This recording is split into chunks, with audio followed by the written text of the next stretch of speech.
Also on that list that you have in front of you on your first page is a list of equipment that I use. The list that you have has 24 different brands. There's a lot of brands out there, and it's like, where do I start? What do I do? So you got 24 brands to start with. I'm not going to stand up here and say, don't use this brand and you use this brand. I'm just going to tell you, these are the brands I use. I'm familiar with it. I'm comfortable with it. I know what they do. I know the performance of it. But then let me caution you in all of this. There's going to be an entry-level product in every line. Okay, every line's going to drop their quality and their performance down so they can get in on the bottom level. So just because you see these brands, think, man, this is a home run, you can also get some low-end equipment in this brand. So remember, you pay for what you get, okay, in all of this stuff. And I know budgets can be tight. We're trying to spend money here and here and here and here, but your sound system will pay off very well for you if you spend it right. And tomorrow, Brother Joe will be talking about tips and tricks. What can you do if you just have this much amount of money? What can you do with that much money? Today, it's just going to be an overview of what we're talking about. So I want to talk about, first of all, cabling in your sound system. This is a very forgotten topic, or even something that we really don't even give a lot of thought to. But if I could take you back to the church service last night at Southwest, if you were there, or think about your auditorium, from your microphone, from your corded microphone that somebody's singing into, you have a hard wire, you have a line going from that microphone, routing up to your sound booth, wherever that is, going into your mixer, from your mixer going out to processing and EQ and then amplification, and then going back to your speakers. At Southwest, the speakers for the auditorium are right above the platform. So that cabling, that signal path made a complete circle. And that's something that nobody thinks about. Nobody thinks about that.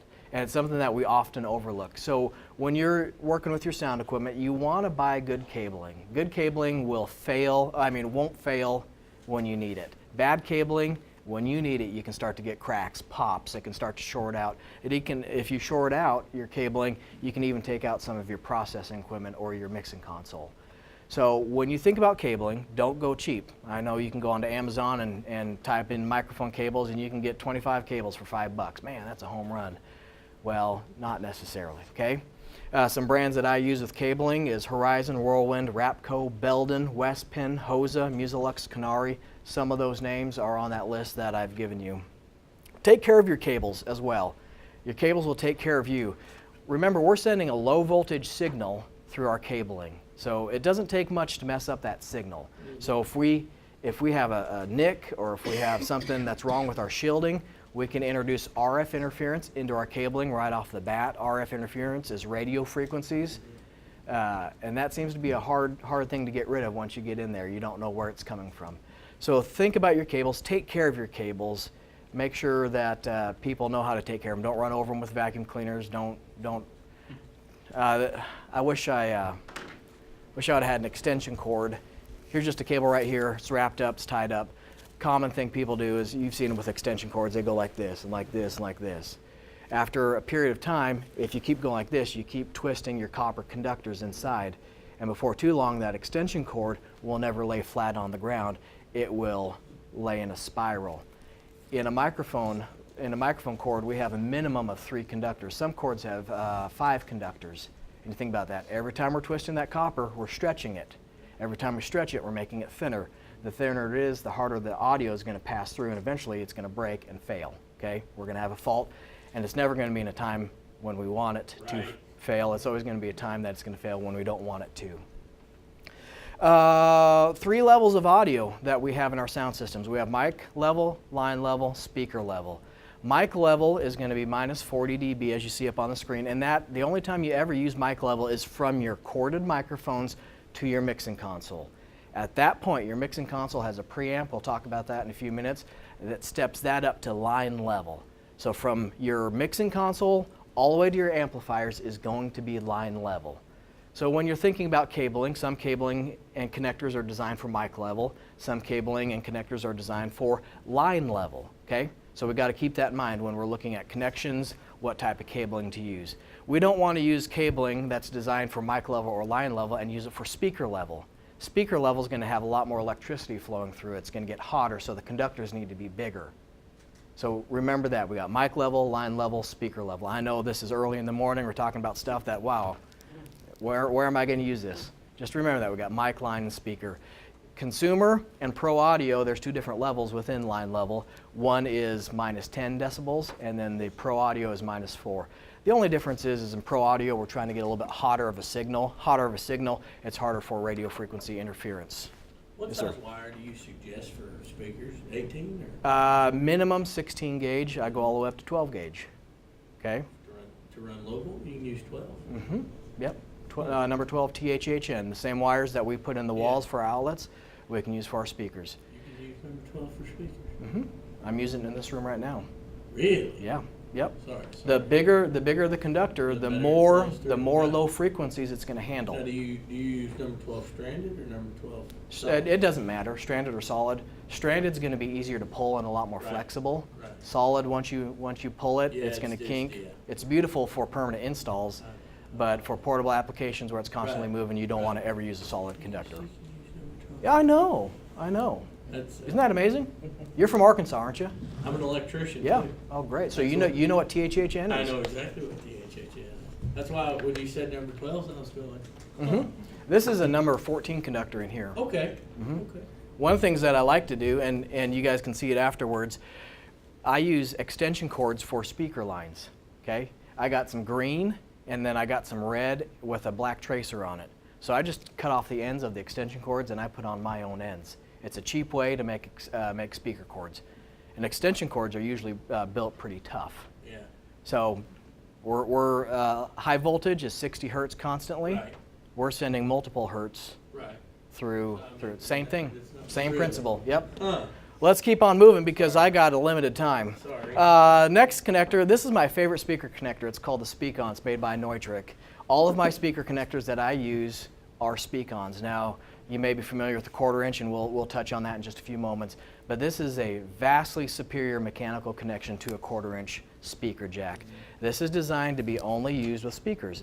You can do 1, 2, or 4 sets of speakers through one of these connectors. Now this connector only holds 2 speakers, but I got a connector back here that's twice the size of this that I can put in my left, my right, my floor monitor, and piano monitors all through one connector. So it's called the Neutrik Speak-On. Speak-On is the name, Neutrik is the brand. This one everybody's familiar with. This is the XLR. This has been around for a long time. Just in the last couple months, I finally figured out what XLR stands for. I worked for a pro audio company here in town for a number of years, and they didn't even know what XLR stands for. Here's what it is. The XLR connector was invented by James H. Cannon. It was sometimes known as the Cannon plug. So if there's any old timers in here that would call give me a mic cord, they'd call it like a Cannon cord or Cannon plug. Originally manufactured as the Canon X series, in 1950 a locking mechanism was added, calling it the Canon XL. In 1955, a version surrounding the female contacts with a synthetic rubber insulation was added using the part number prefix XLR. So XLR has nothing to do with audio. It's not some deep spiritual meaning. It just has to do with Canon X, and then we later added the locking mechanism, and then later we added the rubber insulation, XLR. It's just that simple. Okay, the guys that I used to work for, they're thinking, because it's some cross in here, it's X this way and L this way, and there's an R in there somewhere. Okay, this predominantly is used for mic level applications, microphones, but I like to use this in line level applications as well. This is a vastly superior mechanical connection. This is one of the best mechanical connections we're going to get in pro audio where we're disassembling and assembling stuff. So XLR can be used on mic level and line level. Here is our Quarterinch. This is a well-known connector as well. It dates back from the 1800s. This was first used by the telephone companies. So if you ever have heard this referred to as the phone plug, the Quarterinch phone plug, that's where it's coming from. This was in the patch bays of the phone companies. This also handles, not only does it handle speaker level audio, it handles line level audio, and then some cheap high impedance microphones that you can find at Radio Shack will have that same plug on it. Not only that, it has guitars use it for their pickups. Then we can use it for headphones. We can use it for a couple other applications as well. I try to stay away from this connector as much as possible. This is the worst mechanical connector out there, even though it's the most well known. Okay? The XLR that I was talking to you about has 360 degrees of contact. This just makes contact on just one tiny spot of the tip and one tiny spot of the sleeve. That's it. Oxidation can overcome this really quickly. And again, in that application, if it's not moving a lot, you're not plugging it in and out, that oxidation will build up. And again, since we're dealing with low voltage, that oxidation can cause problems. This is a tip and sleeve, or a mono. It's also available in a tip ring sleeve, and then you guys have seen this, it's also available in 1/8 inch as well. So that's a quick rundown on cabling. Okay, cabling is really important. That's just a quick overview of some of the most common connectors. Next, I want to talk about speakers, and forgive me for not having this plugged in. Again, we were running around trying to get breakers flipped. Brother Joe will talk about this tomorrow a little bit more, but if you have a limited budget and all you can do is upgrade one component at a time, you really want to look at your speakers. Right. Okay? Speakers are very important. Now, while we're talking about this, I want you to think about this in context to our human body as well. We have ears, we have vocal cords or vocal flaps or vocal folds. So what we're doing with our body, we're going to be reproducing on a much bigger scale with our sound system. So our ears have diaphragms in there that are moving in and out. Our speakers, if it's in the horn or if it's in the woofer, has a diaphragm that's moving in and out. Our microphones do the same thing. So it's really neat to see how what we're doing with Pro Audio, we're mimicking what the body does naturally, but we're doing it on a bigger scale. So this is not a vocal class where we're going to get into depth about that, but I want to take some cues from this. I think Brother Gibbs last year talked about a little bit about this, but everybody has vocal folds or vocal cords. Those cords in a male are going to be about 3/4 to an inch long.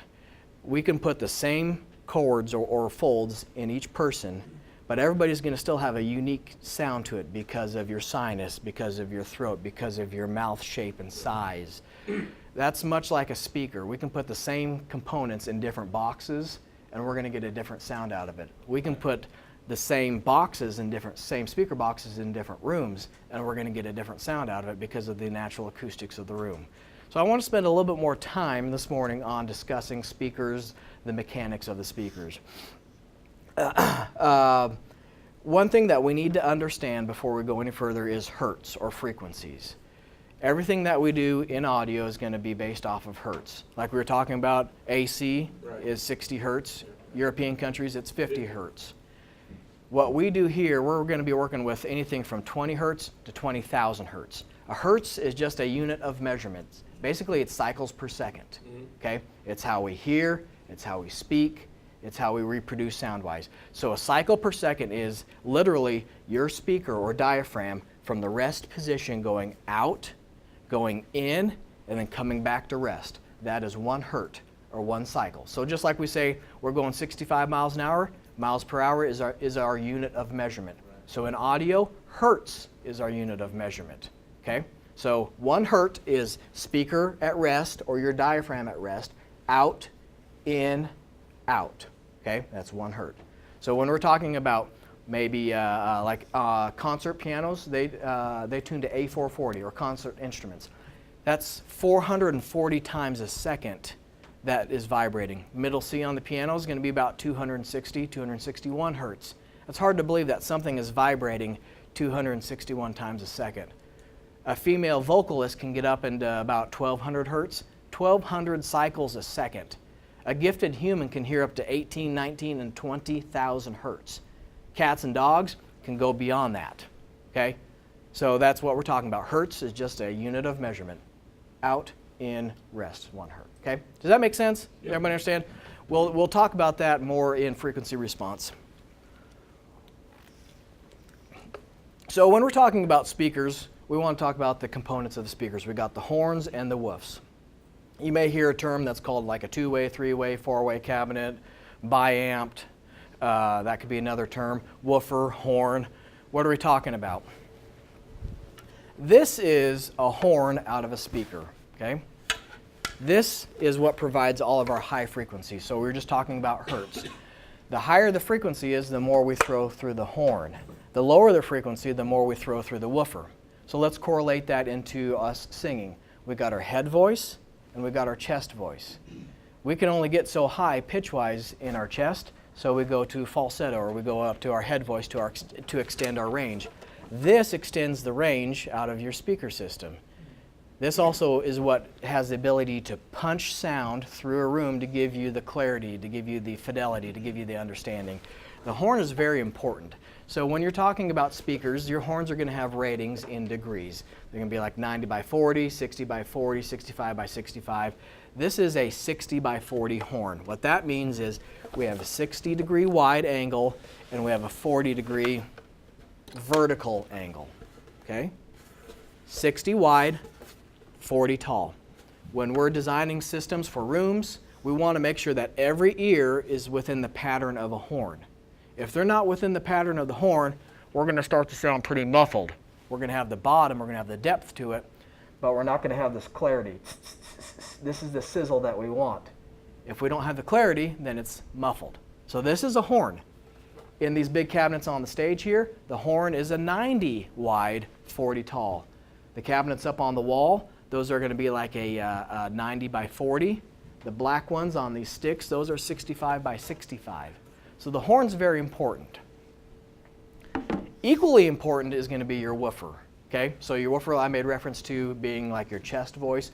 Your woofer is what gives you the bottom register of your music. It gives you the thump, it gives you the depth, it gives you the richness to it.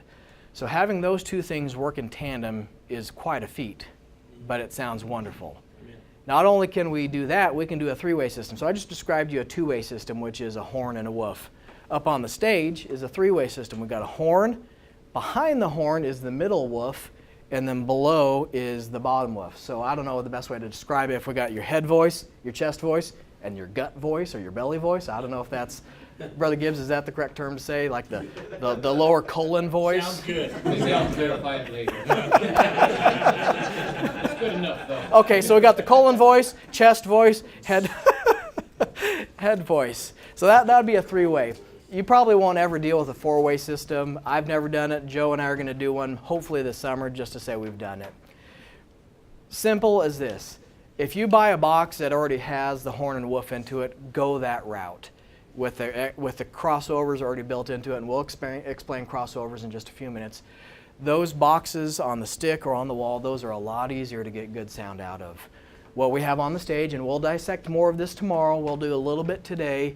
This is a lot more work to get good sound out of because you have to tune each component individually. When you have these boxes, you just plug the amp in and you go. We send full range to it and let the speaker take care of everything else. So we got two-way, three-way, four-way. We got active or passive, so that may have to do with our crossover, or you can have powered speakers. You can have the amplifiers built into the speakers as well. I stay away from that. I want all my amplifiers in the rack. It's easier to swap out in a moment's notice. It's easier to get parts for. Most big cities will stock amplifiers, or rental companies will stock amplifiers that you can get. If you have an amplifier that's built into your speaker, that's going to be a lot harder to get parts in a moment's notice because it's just not that common and there's so many different speakers and options. So I stick with non-amplified speakers, so non-powered speakers. So we talked about our horn sizes, we talked about our woof sizes, subwoofer sizes. Last thing in speakers that I want to talk about is stage monitors. Okay, stage monitors are very important in this fashion. Stage monitors provide us pitch and tempo. That's what they're there for.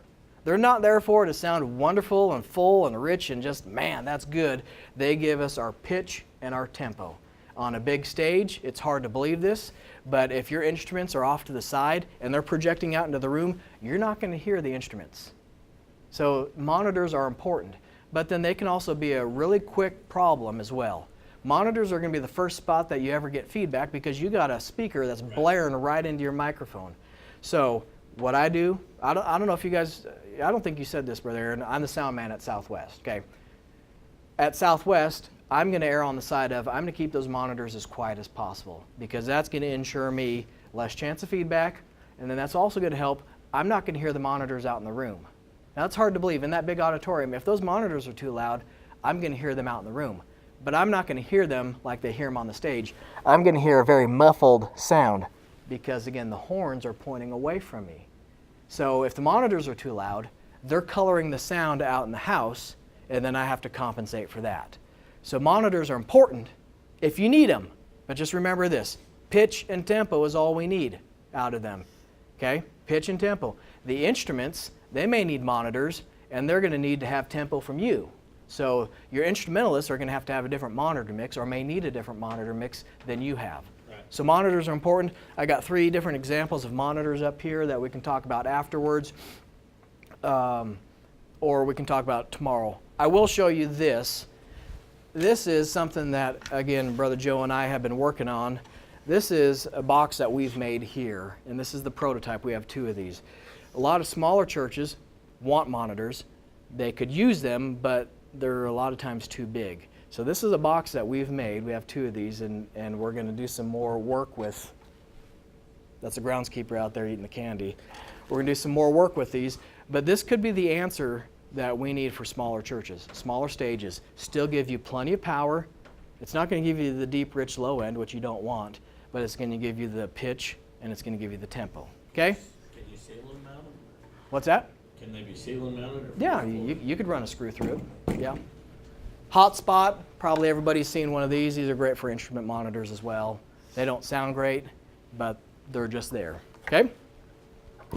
Now, we got this. Yes, sir. I'm sorry to interrupt. That's okay. I noticed that in the auditorium last night that you have monitors there by your instruments where they have the ability to turn those monitors up Correct. and down. Now, they're doing that so that they can hear themselves along with the other instruments for the pitch and tempo. Is that correct? The instrumentalists are not necessarily needing to hear themselves. They're needing to hear what's going up on the stage.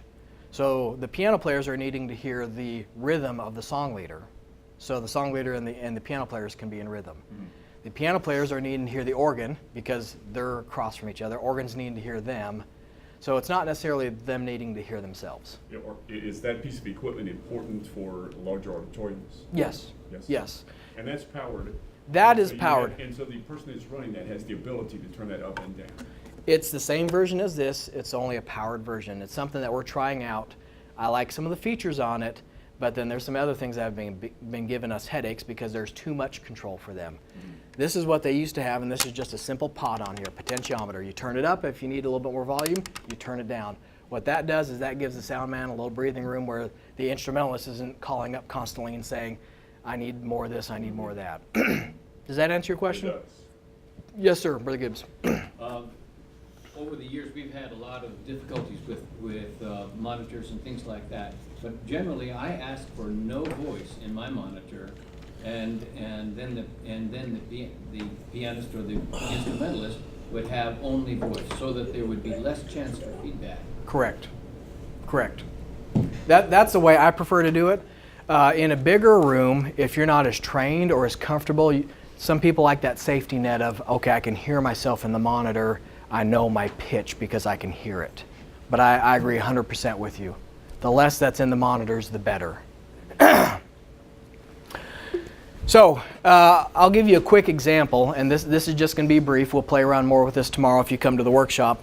But I want you to hear the differences between the 3 different sets of speakers. So we're going to start with the ZX ones that are on the wall.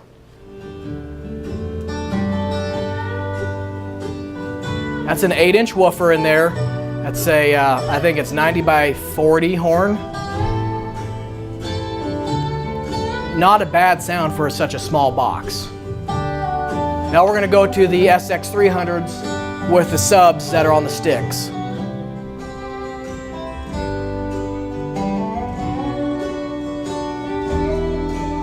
So those subs are adding a lot of depth to the sound, but not being overbearing. Now we're back on the speakers on the wall, the ZX1s. I'm going to add subs to those.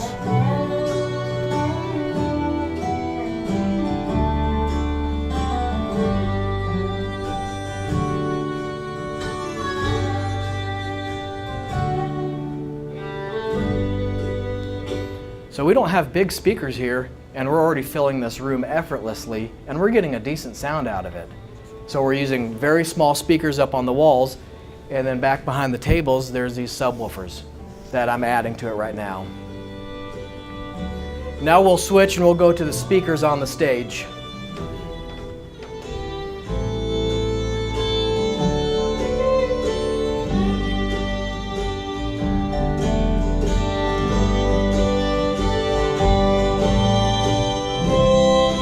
Can you guys hear the difference? Oh, yeah, distinctive. Each speaker has its own characteristics. Each speaker has its own place that we could use it, but you get the unique opportunity to hear all three different sets. I'll break apart the horn, the midwoof, and the subwoof on these on these tri-amp speakers so you can hear the difference. That's just the horn in that speaker right there. Doesn't sound very good by itself. Here's the midwoof. So that's a woofer that's actually behind the horn. And then here's the subwoofers.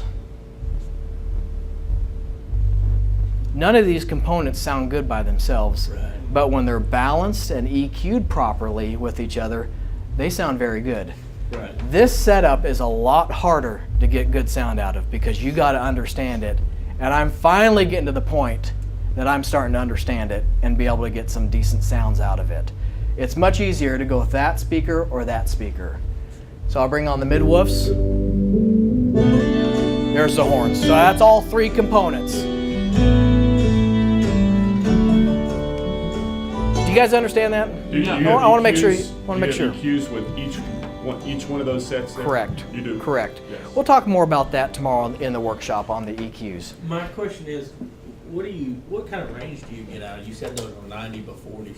What kind of range can you expect to get, like, in a room? Like, Frequency range or pattern for the Pattern. horn? Well, just whatever's in there. the easiest way to do it, a common horn pattern is going to be 90 wide. Okay. So right here, this is 90 degrees. Right. So an easy way to do is take a corner of a piece of paper, point it like this, and you can see your horn pattern just like Okay. that. Does that make sense on Yeah, that? it makes a lot of So you know how to aim Right. your speakers. Right. Right. Okay, that's the easiest way. If your pattern's 65, you can trim off and you can make a 65 Yeah. real Okay, easy. okay. Your vertical's not quite as important because we don't need a big range. Right. We need it to be Right. wider. The wider the horn, the wider the fill is. The narrower the horn, the more punchier the sound's going to be. Okay, well, microphones, let's blow through this one real quick. Everybody has microphones, everybody understands what they do. It's what we call the input transducer, okay? Different types of microphones can be dynamics or condensers. Dynamics require no phantom power.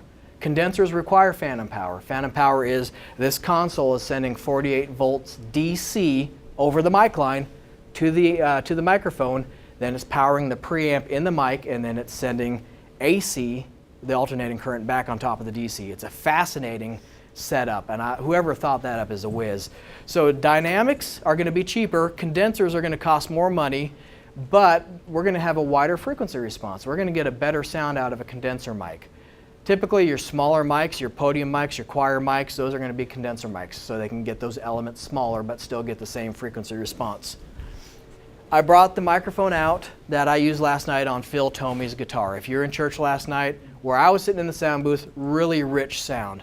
This is the mic I used right here. This is a condenser mic, one of the instrument mics that I use. Okay. Another mic that I use for the pianos is this right here. It's a PZM. We'll talk more about this tomorrow. It's a weird looking mic. It has a very specific application. I use that for the pianos. When miking, there's a thing called proximity effect. The closer you get to the microphone, the richer the sound is. When I worked at a radio station, they taught us, they said, you eat that microphone. That way you don't have to speak very loud, and you can let your chest voice do a lot of the speaking, get more rumble, more fill. So if you ever see bass singers, they're constantly eating that microphone. Proximity effect, as a sound man, can use to your advantage. You can help sounds that are maybe harsh not be quite as harsh. If somebody starts pulling the mic back a little bit further, the sound starts to get thinner because we start using proximity effect. Brother Gibbs and his wife at the church, they like to stand behind the pulpit mic and sing. From a sound man's point of view, I don't like that because you have not as much headroom because the mic's further away and you don't have that proximity effect. So when you have somebody that wants to stand behind a pulpit or stand behind a mic and sing, you got to learn to EQ that differently. You got to expect, okay, I'm going to have less headroom to work with, and I need to bring some richness back in. As a sound man, I like it to be rich. Now, tomorrow we'll talk about treating this as my instrument. I played the drums for a number of years, so I like the percussive feel of instruments. I tune things to where you have that percussive feel in them. In the guitar last night, there's times where he would hit that bottom E string and you could almost feel that resonating. That's the percussive feel. The piano is a percussion instrument. I like the feel of those hammers hitting those keys. That's the way I tune things. That's what I like. Okay? Proximity effect helps me with that. So if you have somebody that likes to stand further away, that's not a problem. You just got to learn how to EQ that a little bit differently. So proximity effect is pretty important. Wired or wireless, what do you want to use? A lot of churches are going to wireless mics for all their vocal mics. You notice at Southwest, we still had everybody on cords last night. We have quite a few wireless mics that cost a lot of money, but as a sound man, I hate wireless. Here's why. Dropout, batteries, turning them on, turning them off. There's a lot more unknowns that I'm not in control of. Here's a big thing that people don't think of. Here's a wireless corded mic. There's a lot of electronics inside of this thing. You drop this a handful of times, it's not going to be forgiving. With a corded mic, just a dynamic mic, you can throw that thing around and you'll never hurt it. But when you start stepping up to something like this, these are a lot more fragile. We're going to have a lot more problems with these because this whole thing's full of circuitry, because we've got to convert the wireless, or we got to convert the pressure coming in, our sound pressure level. We got to convert that to a wireless frequency, zip that across, and then demodulate it back to an analog signal, analog frequency. Okay, so there's a lot of things that I stay away from on these. Now we have quite a few of these at the church. I try to stay away from them. Lapels, there's not much that we can do about that. Right. So I prefer wired. Lapel or headworn mic, that seems to be a common topic right now. The headworn mic solves most of the problems that the lapels have. A lapel can get under a tie. A lapel can, if you turn away, you can lose your sound. The headworn mic keeps the mic right here. A bad thing about that is the image. It's constantly right here. Also, the headworn mic, you got to put that on if you want it to look good before you get dressed, because you got a cord going down your back. Most of the time with the preachers around here at the college and at the church, they walk up onto the platform, they put the lapel on, clip it on, they're ready to go. So there's aspects I like about the headworn mic, but you got to plan ahead if you're going to use that. We use lapels here, we use lapels at the church. For skit practice, or for skits or VBS, we'll use headworn because we have a lot more headroom. The mic is closer to the face, so we can get a lot more volume out of it. And when you got a bunch of screaming kids for VBS, you need all the headroom you can get. So I like to use the headworn on the skits for that. The boundary mic I just showed you briefly on that PZM that we use on the piano.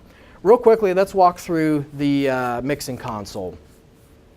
This is a picture of what this mixing console is here. If you understand this beauty, you can understand that. You can understand that smaller one. This is a big, medium, and small. So if you can understand one channel strip, you can understand all of it. So here's our input section. We got our mic jack input. We can bring our line levels in, and then we have a couple spots where we can do inserts. We can insert processing into each channel if we want to, and we also have a direct out if we want to take that only channel to a recording device. This is our preamp that I was telling you about. This is our gain right here. So this is where we bring the gain up or down for each microphone. That gain is very important to have that gain balanced properly, because when we do our mixing on our faders, we want to do our mixing around zero, around unity gain. So if we need to bring our faders up here, if our mic is really hot and we're doing all of our mixing at the bottom of the faders, we turn the gain down. That way we can bring the fader up. We have a lot more room to mix forgivingly up at the top throw your fader. And I got a zoomed in picture I'll show you on that in just a minute. Next is going to be our EQ. We'll talk about more about this tomorrow. This is a 4-band EQ. We have a fixed high, fixed low, 2 sweepable mids. This will help work with individual microphones, because different brands of microphones are going to sound differently, and then the people singing behind them are all going to sound differently. So this gives you 4 bands to work with to kind of sweeten up the sound. The next section on the mixing console is just routing. It's going to be monitor mixes, it can be overflow rooms, it can be cry rooms, it can be a feed to a TV station, a radio station. It's just an auxiliary send. It's a line level out. There's one church that I went to that their mixing console was messed up so bad, they're running their house speakers through one of like aux 2 or aux 3. Oh, wow. So instead of on their faders, they're doing it up on their knobs. It's the same output. The faders just give you a lot more room to work with rather than the potentiometers. Next section right here is the faders. So this is what I wanted to show you. We want to do all of our mixing in this section if we can. So unity gain is right there at 0. The further the fader gets down on the throw of the fader, the graduations get a lot tighter. So that means you barely move the fader at the bottom of your throw here. You're making a big adjustment. So if we can do all of our mixing in this section right here, we can move the faders and have a lot more forgiveness without people ever knowing. What people don't understand is if I have an open mic, if I have a live mic, my hands are on the faders. I'm constantly adjusting. My hands do not leave the faders until that microphone is muted. During the preaching last night, for 15 minutes, my hand was on the fader, constantly riding up and down. When he got soft, I'd bring him up. When he's getting loud, I'm bringing him down. I want it to sound comfortable. I want it to sound natural to everybody out in the room. So faders are important, making sure that we have the gain structure set to where we're mixing in that near that unity gain will help a lot. Last section here is EQ. Actually, we'll skip this section just so we can get to the frequency response. And we can cover some more of this tomorrow if you care about it. So we'll spend the last 5 minutes on frequency response. In your packets, you got two of these cards. If you'd pull them out, and I'll go over them real quick. Should be in the binders. So how do you adjust your gain on the lapel mic? Let's hold off on that so I can finish this session and then we can talk after. Is that okay? Okay. So let's look at the first one, frequency response of the human ear. This is a fascinating chart. It's something that you got to understand, and then it will help you if you can understand it. So remember, we talked about hertz, cycles per seconds. On the bottom of it, you can see HZ, that's a symbol for hertz. You can see 20, 40, 60, 100, 2, 4, 6, 1K, and all the way up. That's, again, cycles per second. This graph is broken down into 5 sections. So we've got sub-bass, bass, mid-range, mid-high, and high frequencies. And those are the color coding charts as well. The most efficient, or let me start over. Sorry, I'm trying to speed up here. In this green section that I'm highlighting, this is where the human ear hears the most efficiently. So this means this is the least amount of electricity required to where we hear the best. Now these lines on this graph is an equal contour chart. So our ears will perceive this as being a flat signal. Okay? We talk about flat frequency responses, but if you look at it, when we put this on a graph, we don't hear flat. It takes a lot more electricity for our ears to hear the lower frequencies, and it takes a lot less electricity for our ears in the green section to hear around the 4K. And then you can see around 10K in the blue section, we start to lose it. When people start to lose their hearing, when they start to get older, they start to lose it in the blue section. So the fidelity, the crispness, the sizzle starts to disappear. Hearing aids are tuned to put that back in our ears. So we hear most efficiently around 4K in the green chart. Okay? Does that make sense? Mm-hmm. It requires a lot more electricity, a lot more energy for us to hear or even feel those low frequencies. So that's why on our contour chart, it's going up here. It takes a lot more work for us to hear the bottom end. So with that being said, and I know I'm buzzing through this real quick, I'm up against the clock here, go to your next chart, which is the musical audio frequency spectrum. This is a neat chart. Again, the color codes line up on the 2 charts. If you look on your musical audio frequency spectrum in that green section, you can see according to your piano what's going to be there. It's going to be the upper register of the piano. The red lines on each individual instrument is the principal tone. The yellow lines behind it is the harmonics that instrument will produce. So where we hear most efficiently is almost all harmonics in the spoken word, in somebody singing, or even in the instruments. Most of it is all harmonics. So understanding that when you're working with your sound system, and forgive me, we're running out of time. We'll talk about this tomorrow in our session. if you can understand how we hear and then understand this musical audio frequency spectrum, this will help you work with your sound men. This will help you work with your sound system. So if you start to get these piercing tones that are just, oh man, that's just killing my ears, you can refer to this chart right here and think, I wonder what I'm hearing. Okay, so it must be in this range, so I need to pull these frequencies out. So that's the purpose of this right here. I want you to understand how the human ear hears, and this is going to be some good reading material on your way home or in the office next week, just trying to read this and understand it. But this really sets the stage for this right here, and I think everybody can use this chart, the musical audio frequency spectrum. And that just gives you the piano overlay, that gives you the frequencies at the very bottom, and then it gives you the terms that people may describe: fat, bottom, warm, honky, tinny, crunch, edge, definition, sibilance, air. Gives you some of the terms. So when you're talking to somebody, sibilance, air is going to be up in 10,000 hertz, 15,000 hertz. Boomy is going to be down about 100, 150, 200 hertz. Okay? Before I shut down, does everybody understand the principle, the basics behind these two cards? I know I slammed through them real quick. What's the red and what's the yellow again on this the musical audio frequency spectrum? Say that again. The red. Okay. You said that stands for what? Sub bass. If you look on the No. the lines. Okay. The red is the principal sound. Okay. The yellow is going to be the harmonics. Everything that we do is going to have harmonics above or below the principal sound. Most of the time we don't deal with harmonics below the principal, we just deal with harmonics above the principal.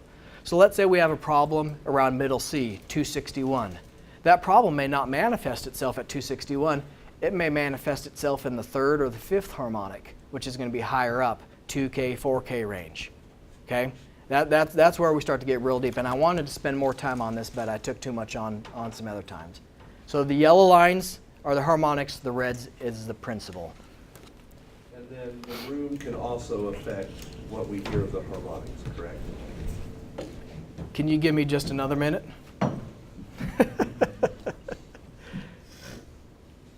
Let me show you the acoustics of this room here. Oh, cool. So right there, if you look at the gray on that graph, the gray represents the natural acoustics in this room. Every room has natural acoustics, good or bad. Some rooms are tuned so the acoustics work with live audio or work with just a performance on a stage. Some rooms have no factors taken into consideration. So if you look at the gray shows the natural acoustics of the room. What that tells me as a sound man is where that gray is above the zero line, that's going to be where we're going to fight issues. Let me do some drawing on here. So this is going to be the first spot we have feedback in this room here. The second spot we're going to have feedback is going to be this section here. So when I'm tuning a system to the room, I want to take those frequencies out and drop them down. So when we excite the natural acoustics of the room, we have a flat frequency response, or we have a uniform frequency response. So if you can look at the number 2, filter number 2, that has a big dip under the big bump on the low end. Up here, starting at 1K all the way up to like 7K in this section here, filter 1 is taking a nice smooth notch out of it. The theory behind all this is if we can tune our sound equipment to work with the natural acoustics of the room, we're going to have a better sound and we're going to have more headroom. The correct term would be gain before feedback. That dovetails into these two cards. Thank you for mentioning that. That dovetails into these two cards. If you can understand hertz, if you can understand frequencies, that will help you understand what's going on in your room, what's going on in your system, and what's going on singing-wise. We have one lady that sings at the church, and we have one man that sings at the church. There's times that the harmonics of their voice are louder than the principal note. That's hard to believe, but there's a guy and a girl that we constantly fight with 3K and 4K. You just want to plug your ears. But that's a harmonic. That's not the principal. So we can either deal with the harmonic up at 3 or 4K, or we can try to go back to the principal and actually find out where is that starting from. That's a better way to do it and cut out the problem before it even has a chance to manifest itself in your first, third, or even fifth harmonic. Okay? Gentlemen, thank you. We'll be in here tomorrow afternoon for a workshop if you want to come, and we'll talk more about this. Okay? Thank you very much.